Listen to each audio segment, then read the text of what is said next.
Voy a predicar este tema porque siento que no he avanzado mucho y iba a predicar se llama Nunc Dimittis, que es ahora despides, ¿verdad? De cuando Simeón tuvo en sus brazos a Jesús, pero no estamos preparados todavía por la cuestión de que este texto yo lo veo que no tuvo la ventaja necesaria porque muy poca gente lo escuchó.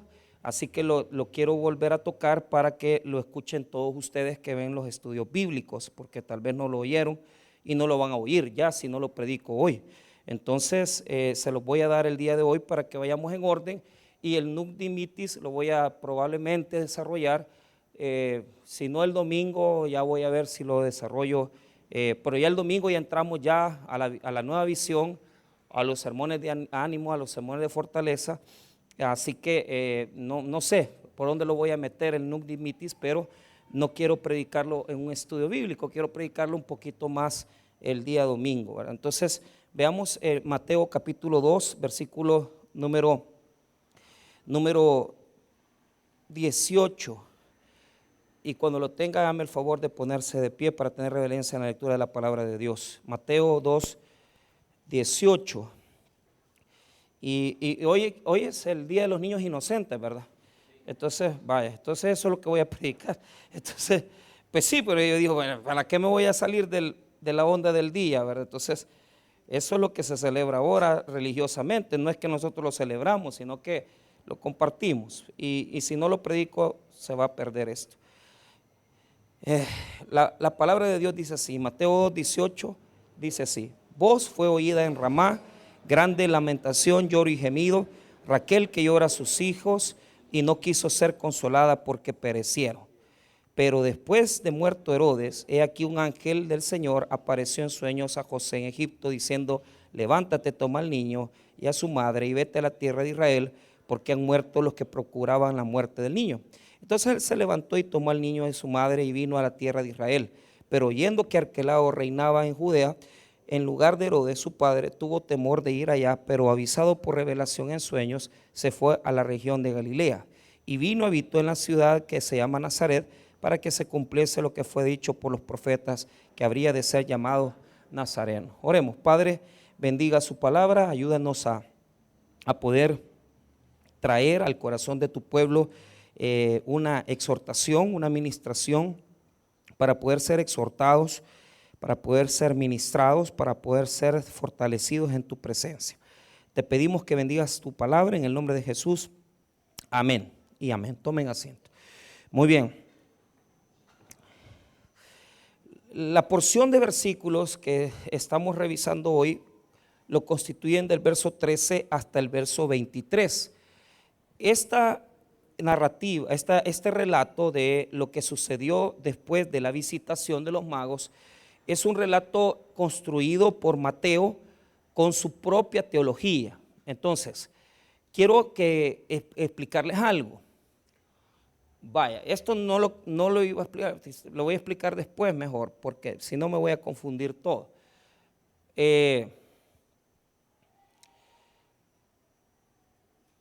No, mejor lo explico ya. Mire, la cristología avanza. Entonces, los evangelios, que son 4, podemos notar que hay un avance en su teología y en su cristología. Entonces, tomando en cuenta, póngame atención a esto, que Marcos fue el primer evangelio escrito, es interesante, porque según Marcos, en el capítulo 1, cuando Jesús es bautizado, dice que él ve el cielo abierto, rasgado. Yo eso ya lo prediqué, el sermón se llama Cielos Abiertos. Entonces, y les expliqué en ese sermón que ese rasgar quiere decir que permanecía abierto el cielo. Entonces, ahí él escucha la voz de Dios y él se identifica, pero solo él lo oye, no lo oye nadie más. Ahí es donde se identifica con la misión que el Espíritu Santo le quiere dar. Entonces, Marcos no tiene nacimiento. Marcos presenta a Jesús recibiendo el mensaje cuando él ya comienza su ministerio público en el bautismo. Es decir, desde ahí Jesús adquiere una característica mesiánica, porque ahí es donde él oye, solo él lo escucha en Marcos, no lo oye nadie más, solo él escucha la voz de Dios. Y dice que ahí fue cuando el Espíritu Santo lo facultó para comenzar su ministerio. Recuerden que los otros evangelios dicen que el Espíritu Santo bajó en forma de paloma, pero lo que sucede es que ahí el Espíritu le está dando a Jesús, y se los explico así, es como que él, cuando se bautiza, ahí es donde él recibe su misión para cumplirla. Entonces, Mateo y Lucas son diferentes. ¿Por qué? Porque Mateo y Lucas nos dicen, porque Marcos dice, este ser es divino, pero él probablemente lo descubrió cuando comenzó su ministerio público. Eso dice Marcos. Por lo menos desde ahí donde oyó la voz de Dios. Pero Mateo y Lucas no. Mateo y Lucas retrasan, van más allá, porque nos dicen que el niño desde que nació ya es divino. Son los únicos dos evangelios que llevan el nacimiento de Jesús.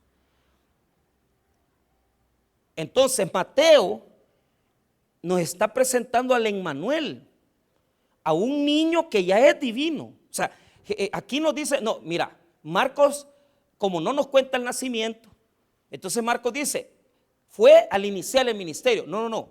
Mateo y Lucas corrigen, dicen, desde que era niño, desde que nació como bebé, ya él era un ser divino.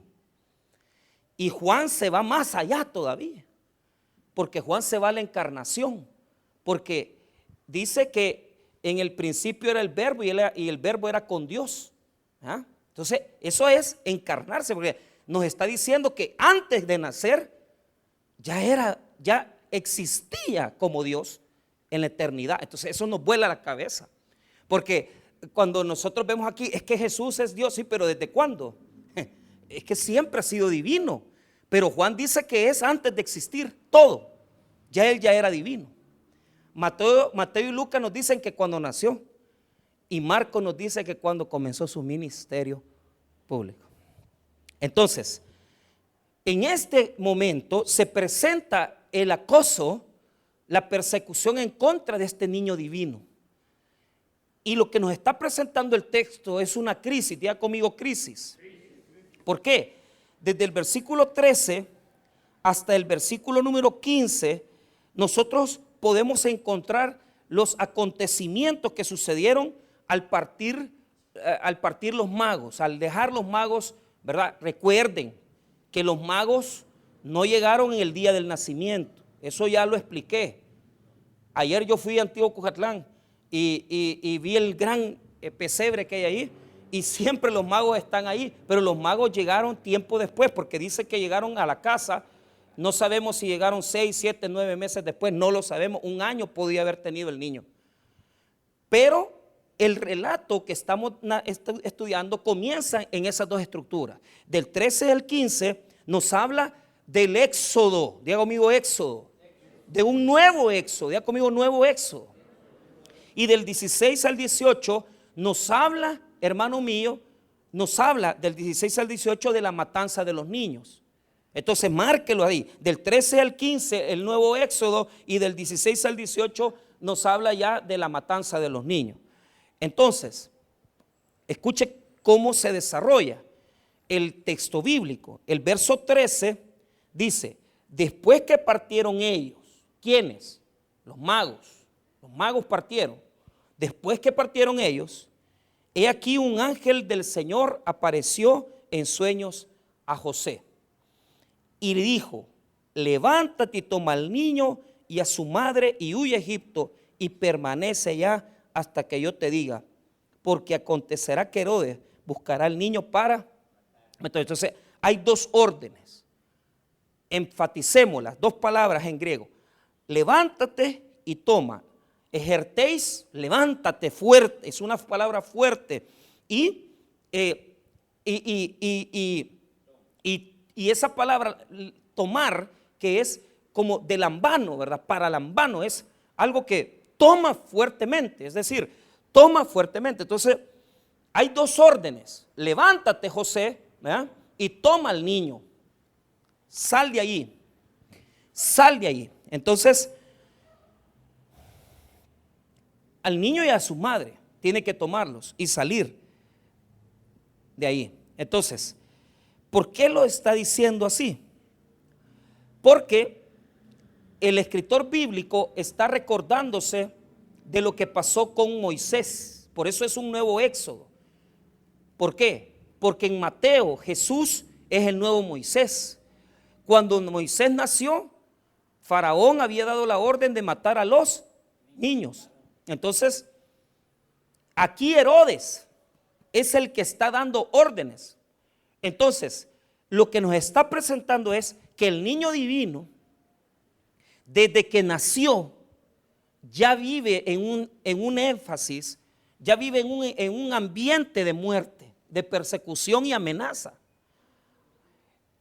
que va a ser lo que lo va a seguir siempre a Jesús.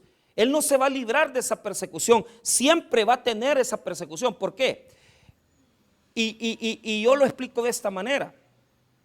Tanto Faraón como Herodes representan la misma fuerza, que es la que quiere destruir el futuro, la que quiere destruir el futuro de la nación. Porque ¿cuál era el objetivo de Faraón de matar a los niños varones? De que no hubiese procreación de los israelitas y que ellos ya no crecieran como raza. Entonces, Herodes está actuando en esa misma fuerza de Faraón. Lo mismo que le pasó a Moisés, le está pasando a Jesús. La autoridad, el rey, ha dado una orden.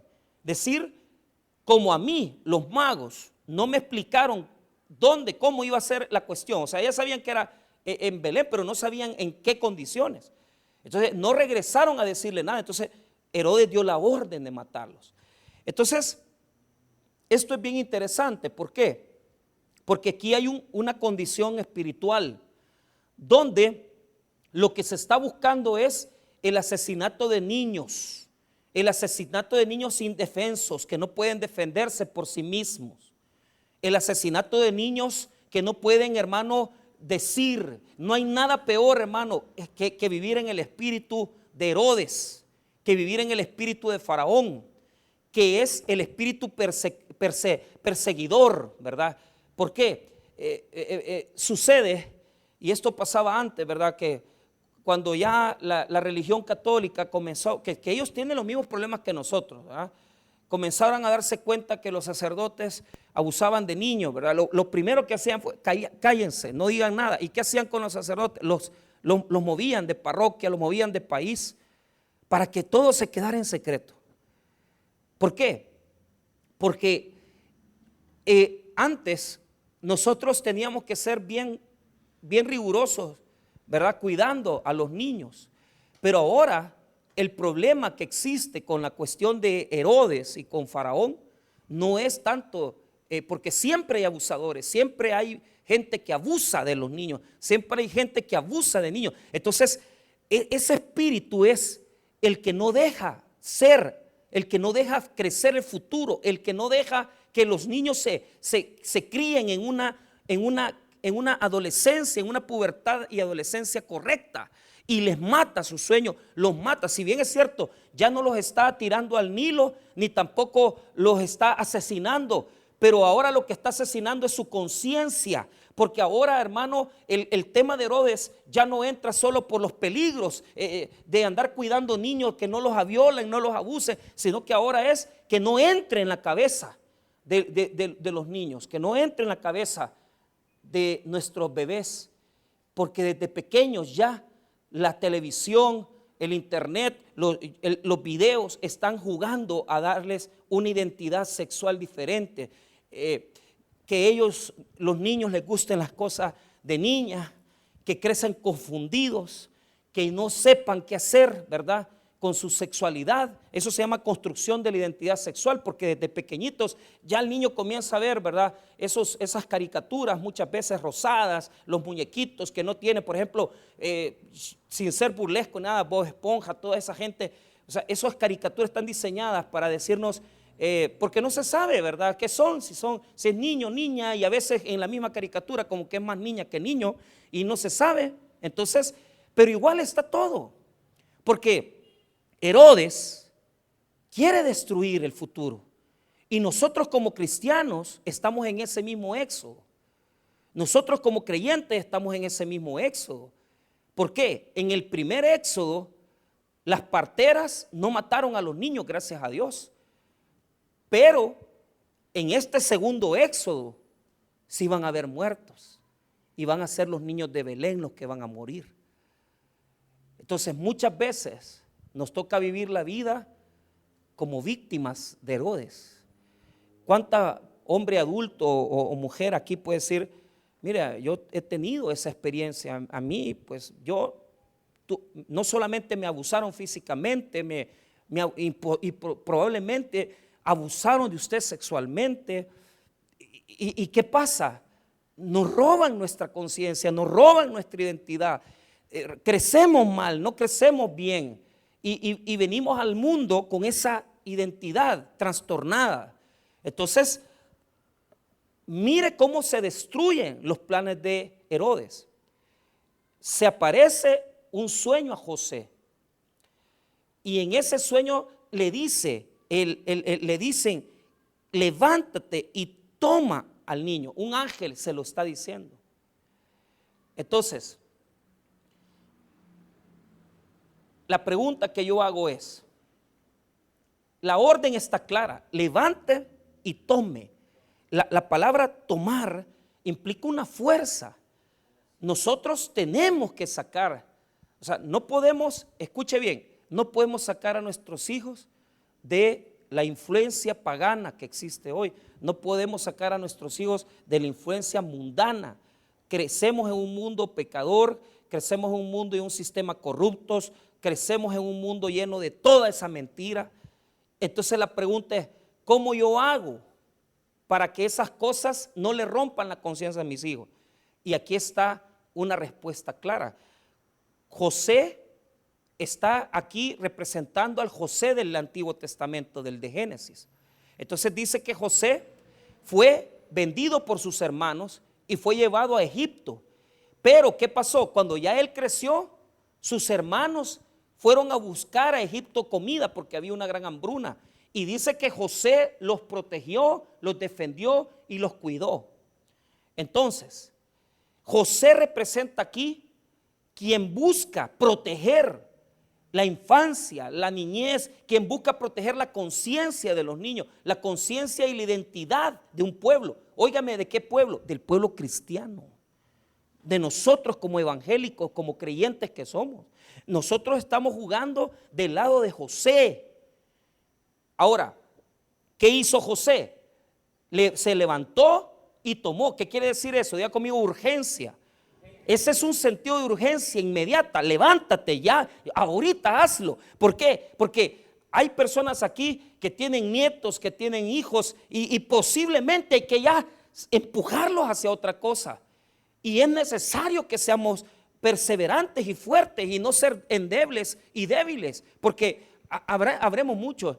Porque me decía una abuela de la iglesia, o sea, una abuelita que tiene su nieto. Mire, yo oigo hablar a mi nieto con otro varón. Y dice, ¿y qué pasa? El muchacho le manda un iPhone. ¿Y cómo es eso que le manda un iPhone a un hombre mayor que él? Y él tiene, ¿qué? 23, 24 años y él no habla con mujeres, sino que habla con varones que le pagan cosas. ¿Pero qué podemos hacer ahí? No podemos hacer ya mucha cosa, ¿verdad? Pero podemos hacer algo nosotros para ir cuidando nuestras nuevas generaciones, hermanos. Ahí hay un grupo de niños que hay que hacer algo con ellos. Y mira, yo te digo con toda sinceridad, necesitamos siempre maestros de escuela bíblica. Yo veo que muchos de ustedes, con todo lo que saben de Biblia ya, con todo lo que han vivido sentados aquí, Ya tendrían que hasta dar clases ahí. Pero ¿cuál es el punto? No tenemos el valor de José. ¿Y sabe por qué? Porque ni tan siquiera en nuestra propia casa nos hemos puesto firmes. En nuestra propia familia no nos hemos puesto firmes.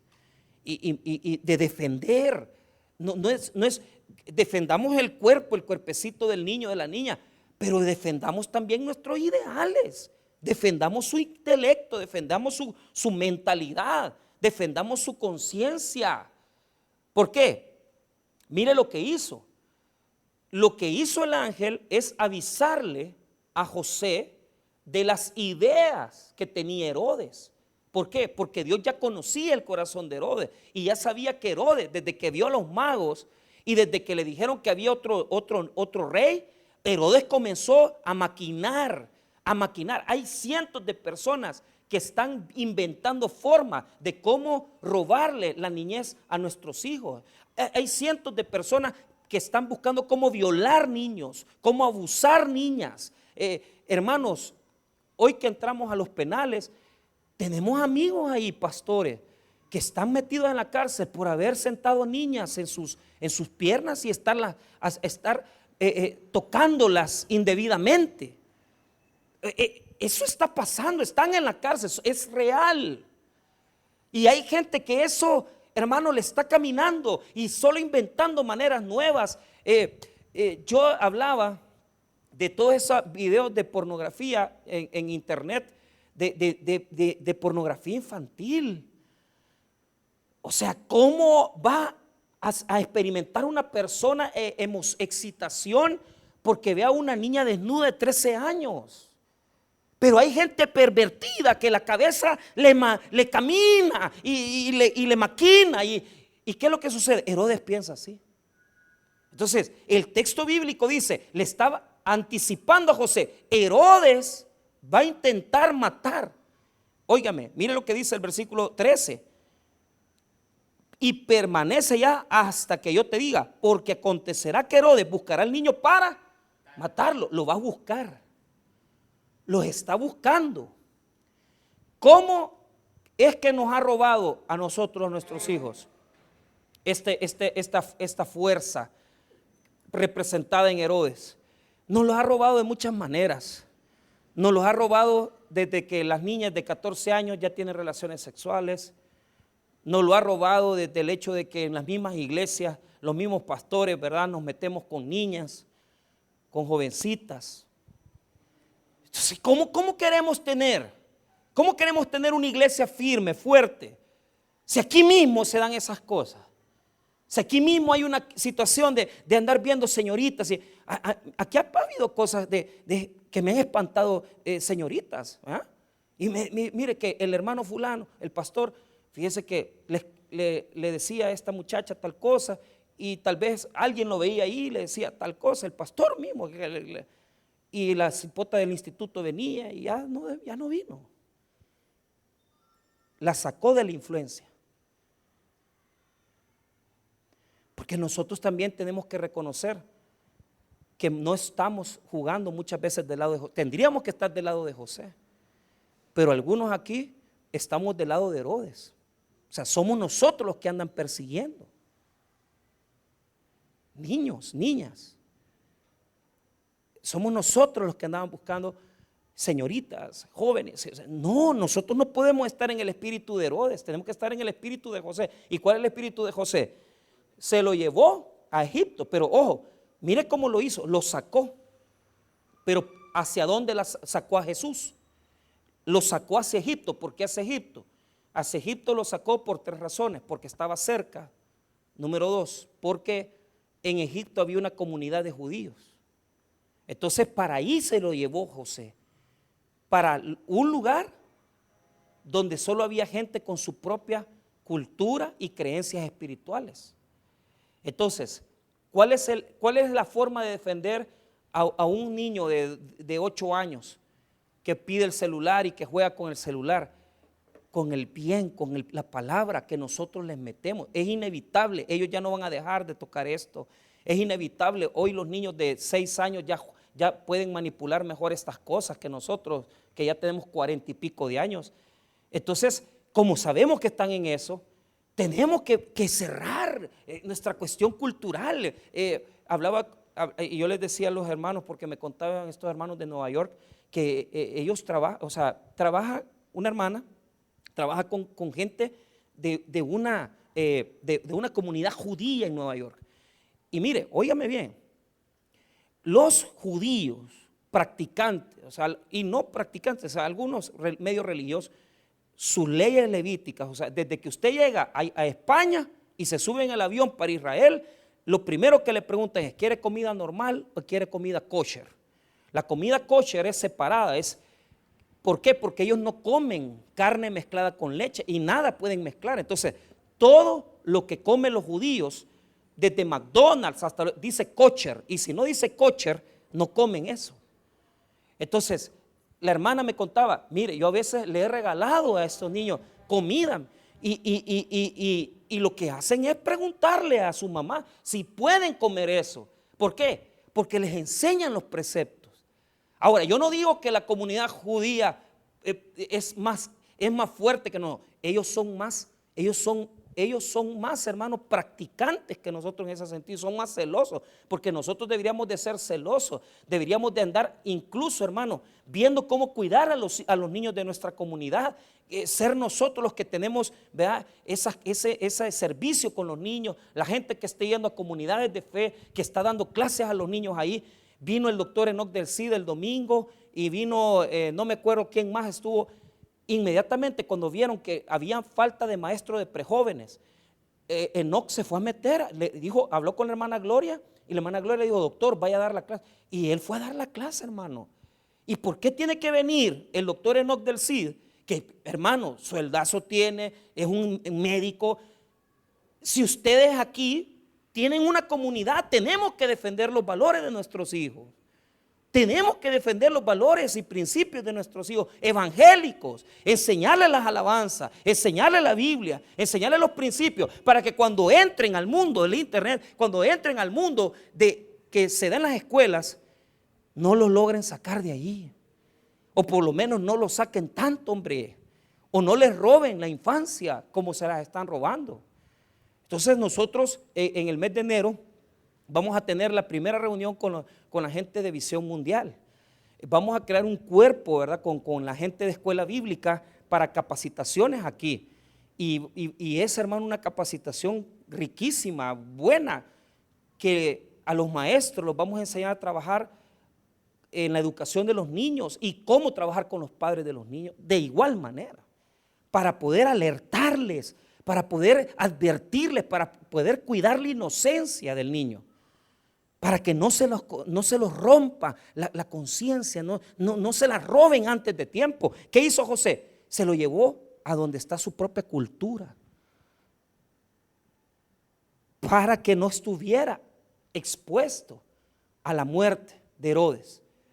Y esto es algo que nosotros tendríamos que entender con toda facilidad y ponerlo en práctica, porque a veces, hermanos, ni en nuestra propia casa somos cristianos nosotros, y eso hay que decirlo. O sea, nosotros podemos estar aquí diciendo Dios te bendiga y todo, pero en su casa no hay oración, no oramos, no tenemos altares familiares, no.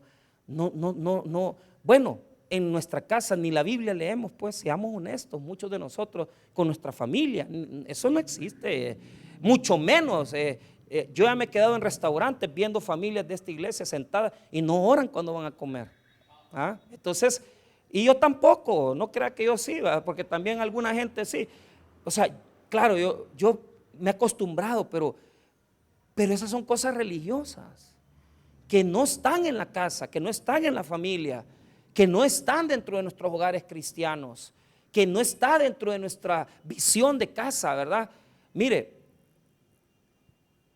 si hay algo, fíjense que es bien impresionante, porque cuando yo fui misionero en Misata en 1998 y 99 y 2000, la primera niña que yo vi orar, o sea, porque para mí ver una niña de 4 o 5 años, hermano, orando, o sea, la niña ni hablaba bien, no hablaba bien.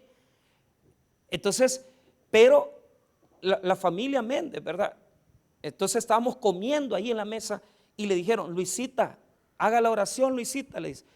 Y la niña no es que orara, porque como va a orar un niño de 4 años, usted no puede orar. Pero desde esa edad, juntaba las manos y la niña decía, padre, y ella comenzaba a hacer mímica, a hacer una cuestión, ¿verdad? Repeticiones, ¿verdad? De lo que se le podía entender. Pero yo digo, yo en mi mente ahí, lo primero que me entró, dice, yo quiero que un día mis hijos, yo creí que iba a tener solo varones, ¿verdad? Pero decía, que mis hijos varones oren así, decía yo, ¿verdad? Pero no, o sea, medio niña, ¿verdad? Entonces, ahora, esta muchachita que yo la vi, que yo la chineé, hermano, hoy ya está en cuarto año de medicina. ¿Y cómo no van a tener bendición, pues? ¿Ah? ¿Cómo no van a tener bendición? La primera hija ya graduada de ingeniero, estudió otras cosas, ya está sacando su maestría, ya se va a casar. Y la otra hija estudiando medicina. ¿Cómo no van a tener bendición? Si cerraron la cultura evangélica en ellos y los cerraron bien para que no se metiera ahí, porque el enemigo va a entrar y va a jugar con su mente y va a jugar con su cuerpo, pero si tienen ellos principios cristianos, no se van a mover. No se van a mover, se los digo con todo el corazón. No lo van a hacer. Ahora, yo no digo que la chica sea que la super chica santa. No, hombre, pues hay que, su novia debe haber tenido algún sapo, de haber besado ya. Pero no sé, pero está ahí, hombre. Y tiene buen futuro, va a tener hijos. Yo no digo tampoco, pueda ser que nuestros hijos en un desmán de emociones que hemos creado en el evangelio, imagínese la niña se deja embarazar usted. Ay, pastor, que quedó embarazada de mi hija, felicítela, hombre. Tanta gente que no puede tener hijos. ¿Y qué va a hacer usted? ¿Se va a enojar? Ay, mira, vos saliste embarazada, y se ponen todos dramáticos, perdiste mi confianza. Mejor sóbele la panza, hombre. Y cría al nieto, porque usted va a ser el que la va a criar. Ay, iba a ser, ay, soy un mal padre. No es abayunco, hombre. Dele gracias a Dios. Dele gracias a Dios. Y apoya a su hija, apoya a su hijo. Fortalézcalos, anímelos. ¿Por qué? Porque en este mundo ya estamos cansados de tanta falsa religiosidad hipócrita. De que mentiras, pues, solo mentiras somos. Ay, que la niña llega virgen. Sí, es lo que le inculcamos. Pero no llegan vírgenes. Eso no es real. Entonces, que tengan algo de Dios dentro de ellos, para que el desmadre de vida que van a tener no sea tan desmadrado. Así de fácil. O sea, ¿cómo? Usted me viene a hablar a mí. Fui a una cafetería con mi esposa, veníamos de comprar, y desde que entró la señora, entró gritando, Michael, mi profesora de sociales, de noveno grado, de primer año de bachillerato, y le dijo a mi esposa, ¿te dijo lo que le mandé a decir con él? Yo no le había dicho nada a mi señora. Ella me vio en la iglesia y me dijo, mira, decirle a tu esposa que la felicito, que el sermón, que estuvo muy bueno, que la predicación. Y ya le comienza a contar mi profesor, le dijo, mira, le dijo, Michael cuando tenía pelo todavía, entonces decía, no ha nacido la mujer que me venga a poner quieto. Y mira, ya habías nacido vos, fíjate. Y ya decía, porque vos lo has puesto quieto a este. Entonces, pero hermano, si nosotros éramos un desastre, nos embolábamos todos los viernes, no llegábamos a clase, borrachos, fiesteros. Y ahora, ay, el pastor Michael, pero qué, hermano, si detrás de esta pelona hay tanto, ¿verdad? Tanta oscuridad, tanta vida oscura, ¿verdad? Pero, y en el evangelio, pastor, sí, o sea, en el evangelio fui componiendo mi vida, fui enderezando mi vida, porque el evangelio comenzó a entrar a mi corazón. Y cuando ya el evangelio entra a nuestros corazones, nos defendemos en contra de ese espíritu que destruye vidas y familias. Mire, ¿usted cree que solo en niños entra? entra en niños y se conserva en adultos. Porque hay personas que desde niños entró este espíritu en ellos. Y han hecho pedazos su matrimonio. Y no solamente están haciendo pedazos su matrimonio, están haciendo pedazos sus hijos con el matrimonio. ¿Cuántos aquí esto se les metió? Y los criaron en el evangelio, son hijos de evangélicos, pero no tuvieron suficientes anticuerpos, no tuvieron los suficientes fundamentos, no tuvieron las bases bíblicas, las bases de fe para defenderse, para creerle a Dios. Y ahora que están casados, que ya tienen 18 años de estar en el evangelio, ya están dejando hasta la segunda mujer ya. Y son cristianos. Ay, esa gente no es cristiana. Como nombre, lo que pasa es que el espíritu de Herodes los trastornó. Porque desde que eran de 16 años ya andaban con una y otra bicha de la iglesia, ya andaban viendo con quién se iban a meter de bíblica, y un desastre de vida. Eso ya lo llevan. Y se casan y no les sacia la mujer. Y andan buscando otra. Calmate, hombre. No estamos en el espíritu de Herodes, estamos en el espíritu de José. Proteger, defender, cuidar los ideales cristianos, los ideales y principios bíblicos del evangelio de Jesucristo. Eso es lo que nosotros cuidamos. Eso es lo que nosotros defendemos. Eso es lo que nosotros somos celosos. José se llevó al niño hasta Egipto. ¿Y qué sucedió? Ahí estuvo hasta que el peligro pasó. Hasta que el peligro pasó. Hasta que ya Herodes había muerto. Hasta ahí estuvo Jesús en ese lugar. Pero vea lo que pasó. Mira, en el versículo 16 está ya la matanza. ¿Por qué? Porque Herodes, al no poder saber dónde estaba el rey, el niño rey, viene y da una orden. Y la orden es que maten a todos los niños. Y él haciendo el cálculo, le pegaba que tenían que ser bebés, ¿verdad? Mire lo que dice el versículo 16, y aquí se da la muerte de los inocentes. Ahora, 16, Herodes entonces, cuando se vio burlado por los magos, se enojó mucho y mandó matar a todos los niños menores de 2 años que había en Belén y en todos sus alrededores, conforme al tiempo que había inquirido de los magos. Entonces, él haciendo cálculos, el cálculo fue así, mire. Jesús ya tenía 9 meses posiblemente de nacido.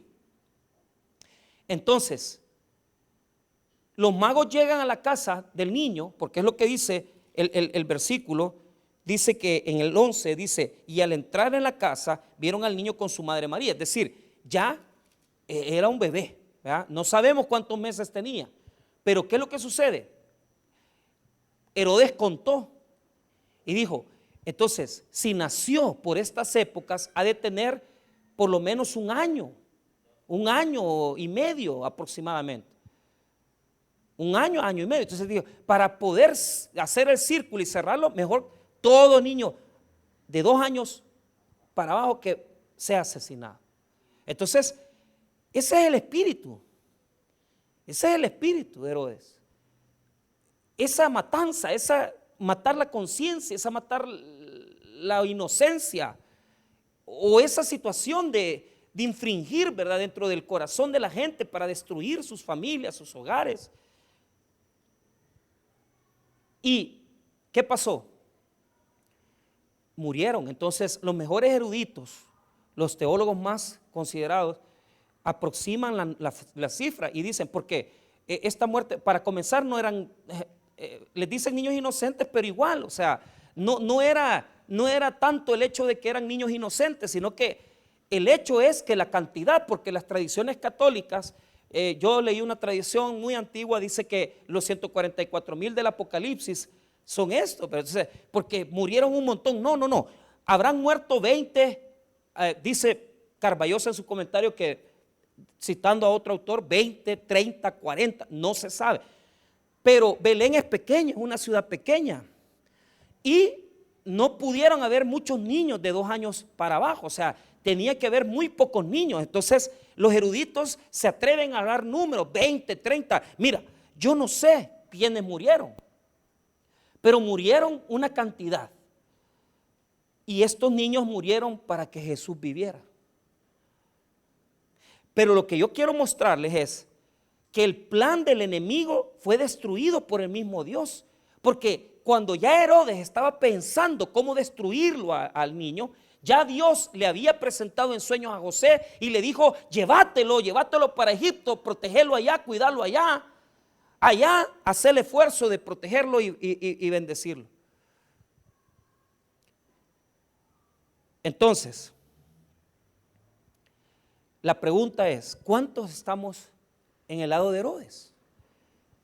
Destruyendo a nuestros hijos, destruyendo a nuestra propia descendencia. Mire, ¿cuántos aquí no les enseñan ni la Biblia a sus hijos? Están matando su descendencia espiritual. O sea, lo poquito que le enseñaste a tus hijos, a tus nietos no les van a enseñar nada. Y ahí se va a diluir. Porque Herodes es la representación del que mata la semilla de la fe. ¿Por qué? Porque Moisés sería salvador en Egipto de los israelitas. Y Jesús será el salvador del mundo. Pero nosotros no estamos, nos ponemos y encarnamos el papel de Herodes. Porque somos antirreino, nos divorciamos, le ponemos los cuernos a la mujer, le enseñamos la amante a los hijos.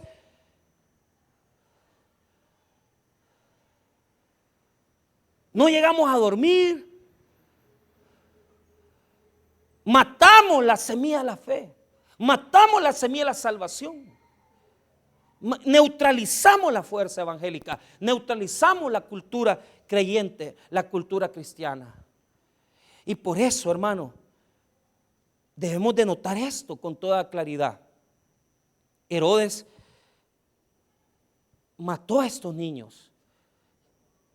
Pero lo difícil es lo que sucedió, lo que compara Mateo. Mateo compara el acontecimiento de la muerte de estos niños con un gran llanto que tuvo una mujer en el Antiguo Testamento. Diga conmigo: el llanto de Raquel.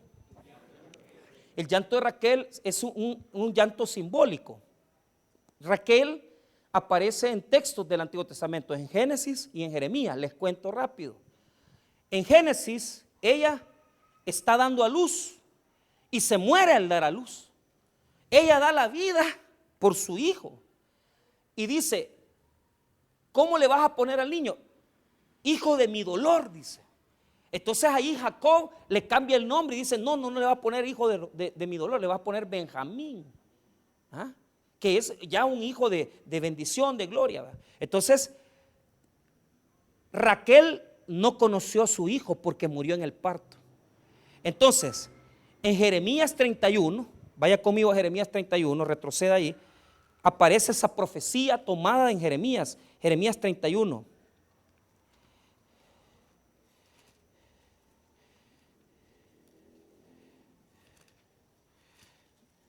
Versículo 15. Allí vuelve a sacar a Raquel. Mira lo que dice: así ha dicho Jehová, voz fue oída en Ramá, llanto y lloro amargo. Raquel que lamenta por sus hijos y no quiso ser consolada acerca de sus hijos porque perecieron. Muy bien. ¿Qué está presentando el texto? Les explico. En Jeremías, los jóvenes y los niños judíos se los están llevando, los están deportando a Babilonia. Entonces cuando Raquel, aquí como que resucitara, ¿verdad? Jeremías la resucita. Entonces cuando ella ve que los jóvenes y los niños están siendo deportados, comienza a chillar y comienza a llorar: mis hijos, mis hijos. ¿Por qué? Porque Raquel es la representación de la mujer que no va a conocer a sus hijos mayores, que no va a conocer a sus hijos cuando estén grandes, no los va a terminar de criar, no los va a terminar de amamantar, no les va a dar pecho, no les va a dar de comer, no los va a ver crecer. Entonces Raquel llora porque están llevando a los judíos deportados, esclavizados, para Babilonia en la deportación. Y cuando los va viendo, comienza a llorar. Ellos van llorando, los jóvenes y los niños van chillando, llorando. Y al clamor de los niños se añade el clamor de Raquel. Llanto terrible. Entonces, cuando la quieren consolar, miren lo que dice: Raquel, que lamenta por sus hijos y no quiso ser consolada acerca de sus hijos porque perecieron. Dice: no me consuelen, no quiero oír consolaciones. El problema es que cuando nosotros no cuidamos la semilla espiritual, nos toca llorar con ellos y por ellos. Y nos toca chillar, hermano. ¿Cuánta gente le ha reclamado, o sea, jóvenes le han reclamado a su papá: ¿por qué no hiciste nada cuando me estaba violando mi tío? O sea, fuerte, hermano, eso. ¿Por qué no hiciste algo por mí? Y ellas lloran, pero llora también ella, que ha sido abusada, que ha sido violada. Entonces, les toca compartir el llanto del dolor. ¿Por qué? No fungimos como José, no hicimos el trabajo de José. Lloramos con ellos. Nos tocó llorar con ellos y por ellos. Y nos duele. Pero me da alegría porque fíjate que al contrario, cuando sabemos hacer la labor, yo no les digo, vuelvo a repetir, hermano, no, sino que enseñarles a ellos que nuestra iglesia, nuestra casa sea nuestra escuela de principios cristianos. Entonces, fíjate que, por ejemplo, yo soy del pensamiento este. A mí varios jóvenes de la iglesia me dicen: vayas, quiero ir a estudiar teología. No vayas. Ay, pastor, ¿y por qué? ¿Por qué usted no quiere? Porque no quiero, está muy joven. Anda, saca tu carrera primero, secular. Saca tu licenciatura, saca tu ingeniería, y cuando tengas tu formación académica, anda, métete al seminario. Si estos bichos están graduándose de 16 años. Aquí me vino una hermana el domingo y me dijo: vaya, pastor, aquí le traigo a mi hijo. Me dijo: ¿a dónde lo va a poner a estudiar? Como que fuera amigo. 17 años tiene el mono. Hermana, le digo yo no lo voy a poner a estudiar a ningún lado. Usted lo va a poner a estudiar, pero usted le va a pagar, me dijo. Con que me cuesta pagarle a mis hijas. ¿Ah? Pero después ella me dijo: es que usted le va a ayudar, usted le va a apoyar con el trabajo. Sí, es cierto. Vaya, está bueno, apoyémoslo. Yo lo puedo mandar a estudiar a una universidad, pero eso sí, si el mono sale topado, yo le quito la beca, pues, va.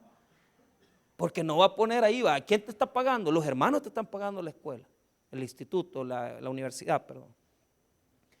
Pero ¿cuál es el punto? Lo que yo quiero que entienda es de que el despertar espiritual de los hijos no es ya. Déjenlos que maduren. Cuando ya ellos sientan algo de Dios, allí sí, mire, ya con unos 22, 23 años, mandémoslos. Porque cuando los mandamos jóvenes, solo a hacer desastres llegan, hermano. Y se meten bien rápido al ministerio, se arruinan, hacen desórdenes, se hacen informales. Entonces, el pastor Anselmo Torres del Tabernáculo de la Cruz, del barrio La Cruz en Usulután, me decía: mire, los dos hijos de él mayores son ingenieros y el tercero también está por terminar una ingeniería.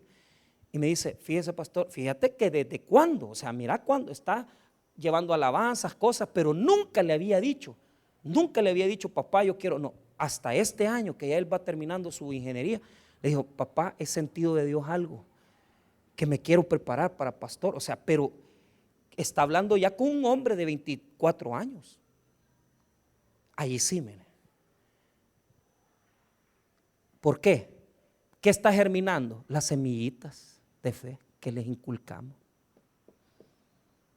Van a tener un momento de locura. Yo no digo que no se van a zafar, pero esas semillas que les sembramos van a germinar en semillas de orgullo, y aquellos hijos los vas a ver crecer en la fe.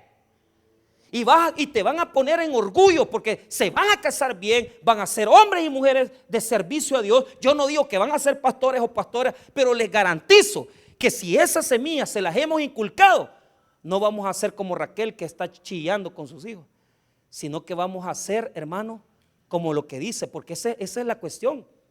El versículo número 15 habla del lloro de Raquel y el verso 16 habla de la promesa de Raquel. ¿Sí? ¿Cuál es la promesa del 16? Ve al 16, mírela. Así ha dicho Jehová: reprime el llanto, tu voz, y de las lágrimas tus ojos. Jeremías 31:16. Porque salario hay para tu trabajo, dice Jehová, y volverán de la tierra de él. Diga conmigo, volverán de la tierra del enemigo. No, pero dígalo bien, volverán de la tierra del enemigo. Se te pueden salir del huacán, pero van a regresar, porque la palabra de Dios lo ha declarado. Podés quedarte en el 15, chillando con tus hijos, llorando con tus hijos, clamando con tus hijos. Pero está el 16, que es la promesa de Dios, amén. Que dice que nuestros hijos que han sido secuestrados por Herodes, que han sido secuestrados por Babilonia, los imperios. ¿Por qué? Babilonia, Egipto y Roma en la Biblia son imperios que roban la semilla de la fe.